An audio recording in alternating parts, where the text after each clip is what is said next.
بسم الله الرحمن الرحيم. حبايبي الغاليين، عاملين ايه؟ يا رب تكونوا بصحه وسعاده وهنا. اللهم صل وسلم وبارك على محمد وعلى ال محمد.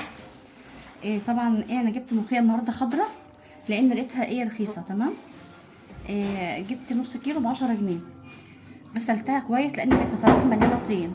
طب انا سبت بقى ديت فيها، سبتها فيها ليه يا رشا؟ لان هي بصراحه بتعمل عرق كده ليها. تمام. بعد ما غسلتها بقى نشفتها في المصفى شويه وبعدين قمت حطاها في قماشه اهو زي ما حضراتكم شايفين. طب القماشه ديت ليه يا رشا؟ عشان بروح عامله كده كده. تمام اهو. طبعا عندك مثلا كيس مخده قماشه نظيفه فوطه كده، بروح منشفاها بالشكل ده وبعدين بقوم نازله. نعمل ايه يا حبيبي؟ بعد ما انشفها كويس عشان ميبقاش فيها ميه بقوم فرشه بقى كيسه معايا خطوه خطوه ان شاء الله وهتشوفي. طبعا الكيس ده الكيس اللي هو بتاع العيش. تمام. كيس كبير بخرط بقى فيه. طب بتخرطي فيه ليه؟ عشان خاطر الصينيه ما تتجرحش وفي نفس الوقت امان برضه. تمام اهو.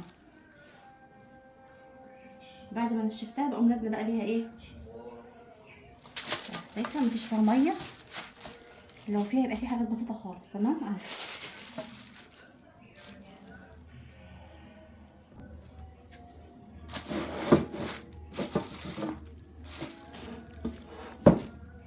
معايا فلفل اخضر وفلفل احمر اهو. نبدا بسم الله.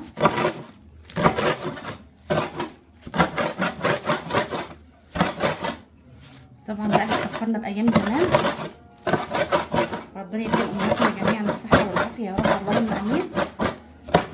مع هذا الحال لغايه ما شاء الله نخلص. بسم الله. اللهم صل وسلم وبارك على محمد وعلى ال محمد. طبعا يشرفني ويشرفني.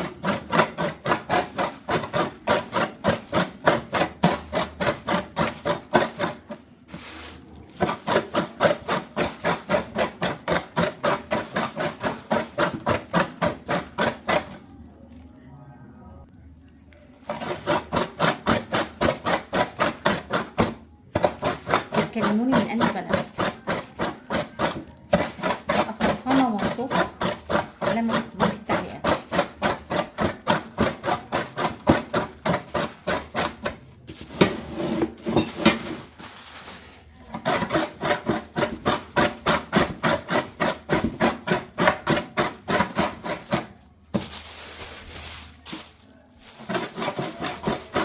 طبعا تقليب الكيس كده بيفضل برضه يعني نضيف، مش فيه أي حاجة ممكن برضه تستخدميه.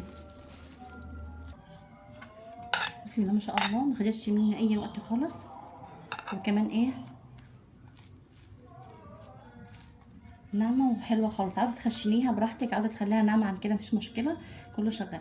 ده الفلفل الاحمر اتهرس معايا خالص بقى ناعم اهو.